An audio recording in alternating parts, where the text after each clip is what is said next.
Hi everyone, welcome back to the channel. If you don't know me, my name is Steve and I thought it would be good fun if I made a new series all about churches of my childhood. Having lived in Wales for nearly 10 years now, I do occasionally miss what I call home.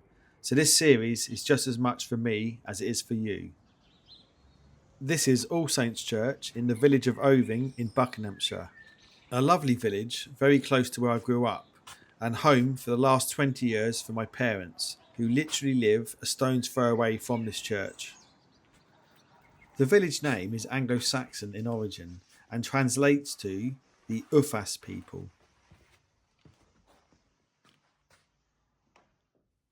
This is a 13th century church where you'll find the original 13th century circular font. The nave and chancel were made at the early part of the 13th century, and the south and north aisle were built at the end of the 13th century. Unfortunately, the north aisle was destroyed in the 17th century, and this is when the tower was built in 1674. The church has no less than 12 stunning stained glass windows, all made by my favourite maker, Clayton Bell. This one from 1887 is of Queen Esther, Queen of Sheba, and the Queen Candice.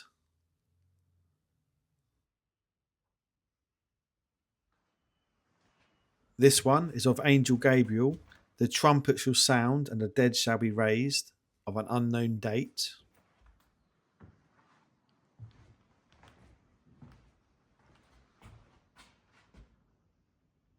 This one was made in 1897, and from left to right, the prophet Isaiah, Saint Peter, Saint Stephen, and Saint Augustine.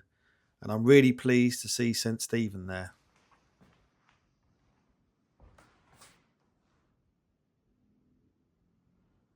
In this new series, I'm planning on visiting 10 churches. I've already been to 7, and it does seem very rare to find one with a rood screen. This one is from the 15th century and even appears to have the original rood on top. Of course, this would have been accompanied by John and Mary, but I don't think you'll ever find a church that has one now.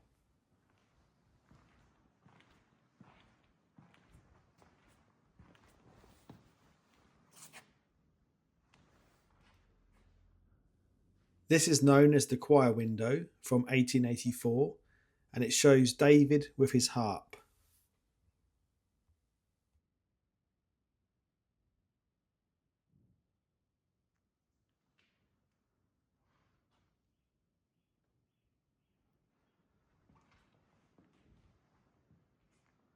Behind the altar table, you'll find a really nice marble reredos, and above that, the east window.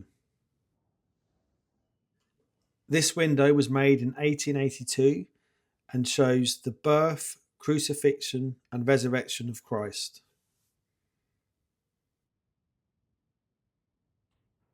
Amazingly, even though my parents have lived here for 20 years now, I've never actually been inside this church before. So when I did, I was so pleased to see such amazing windows and the other things like the rood screen being intact. It really surprised me.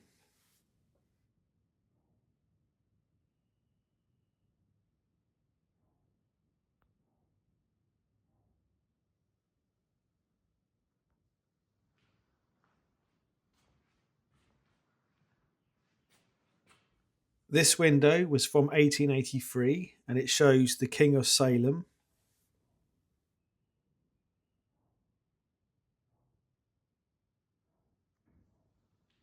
On the opposite wall, we have 2 more windows.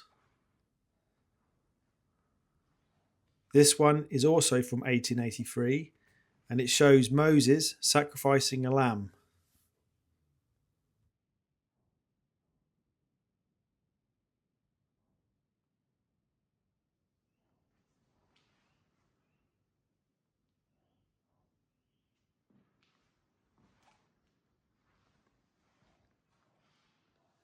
The next one shows King Solomon's temple being built from 1883 again.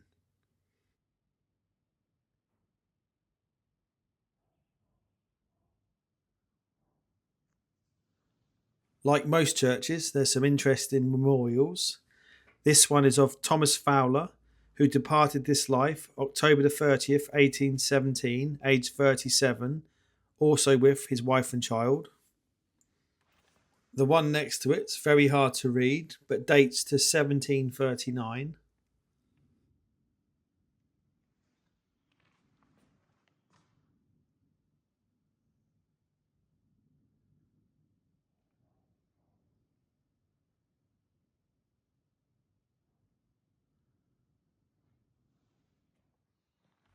In the nave, you'll find another really interesting ledger stone. This one's fairly hard to read as well, but I believe it's from the 1760s.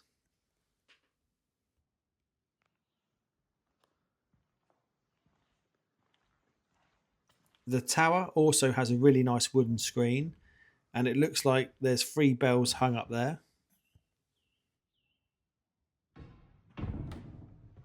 This window of Jesus was made in 1894. I am the resurrection and the life, and it's a really nice yellow colour, quite unusual that.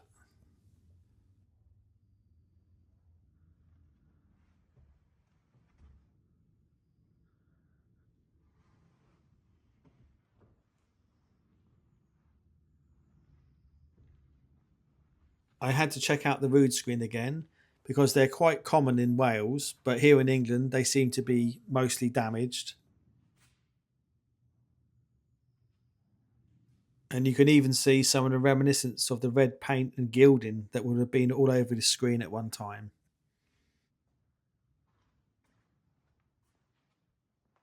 In front of the stone pulpit, you'll find this really interesting slab. It's got a hook on it, so I assume you can pull it up, and I'd love to know what's underneath there. Inside this little room, which is either the north transept or a vestry, you'll find two more windows. This one, made in 1890, is Children with Halos.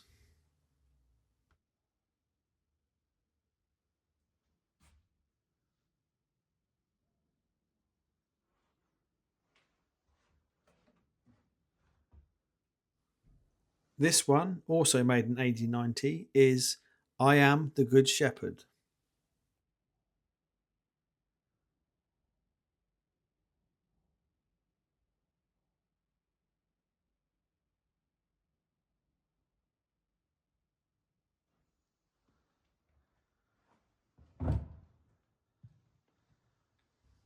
One thing I noticed in these local churches is on these pillars there's a lot of markings, and these could be apotropaic marks or simply graffiti, but a lot of the churches think these could actually be crusader crosses, and this one definitely looks like it.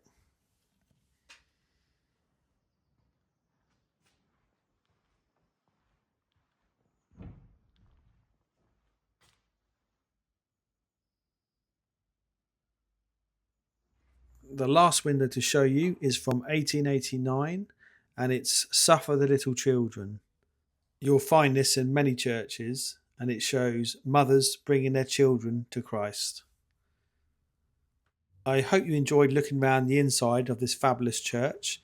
Let's go outside and check out the graveyard.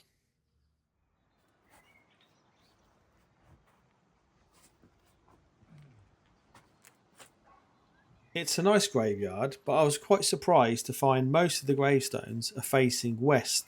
Traditionally, gravestones will face east.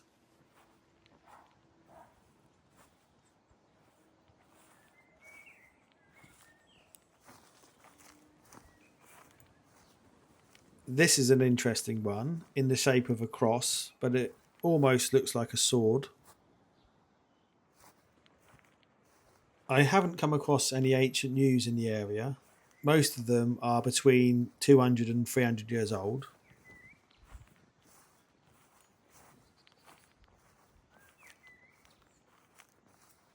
At the bottom of the graveyard, you'll find the most impressive monument, this beautiful Celtic cross. This is the grave of a Henry Yates Thompson of Oving House. He was born December the 15th, 1838, and died July the 8th, 1928. which makes him 89 years old. Also buried here, his wife Elizabeth. There's a Commonwealth grave here, and it's of a George Lawrence Hull. He was a wing commander who died aged 34 on the 17th of May 1946. He was born in Britain, but his parents were South African. He actually died when he crashed into trees during a forced landing in Leicestershire following an engine fire during night solo circuits and landings. Apparently, he was learning to fly when this happened. I really hope you enjoyed this first episode. In the next one, I'm taking you to what I thought was a haunted house as a child, but it actually turned out it was a Baptist chapel, and I caught something very strange on camera in the graveyard. That episode should be ready by Monday, so please hit like and subscribe if you haven't already.